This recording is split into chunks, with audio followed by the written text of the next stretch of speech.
dafa nekk diwaan bu am solo ci suñu parti ndax suñu parti fii la juddoo ci commune bi di commune Djiddah Thiaroye Kaw fii ci quartier bi ñuy wax Lansar kon jaadu na bu ñuy lancé lu toll ni opération parrainage tamit ñu tàmbalee ko fi nga xam ne fii la parti bi cosaanu Pikine tamit nekk gox bu am solo ci wàllum élection ci Sénégal ndax fukki électeurs yoo jël ci Sénégal benn bi Pikine la dëkk loolu kon nekk lu am solo ñu jàpp ne kon li ñu wut ci signature ñu ëpp Pikine la war a génne normalement te it rafet nañ ci jot ndax boobu ak léegi population Pikine yi lépp lu ñuy def ñu ngi accompagner ñun tamit lépp lu ñuy def jiital nañ leen ci te kon njort nañ ni li ñu soxla ci signature li ci ëpp mën nañ koo jële fii Pikine incha allah rabbi te loolu mooy njort bu rafet biñ ci am beneen bi aussi moom moo di ne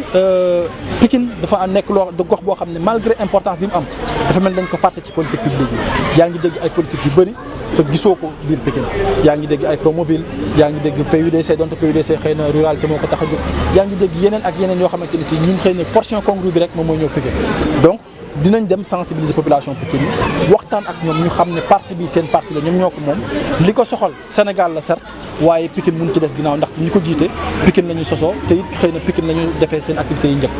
waaw suñu parti am na chance su implanté wu non seulement ci biir Sénégal waaye tamit ubbeeku ci bitim réew jamono yi may wax ak yow ñi nga am suñu coordonnateur bi ñu jógee Côte d'Ivoire ñëw nga xam ne moom moo ñu taxawal foofu ci réew moom pour wax la ne aussi diaspora bi ñu ngi fay liggéey bu am solo région yi nekk Sénégal tamit yàlla suturaal nañu ba am nañ fenn fu ci nekk wàccuwaay am nañ ay dal fii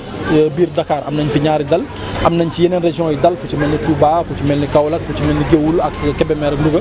donc yaatu na ci réew mi foo xamante ni si parti bi mën na faa collecter ay signature donc ñun ragaluñu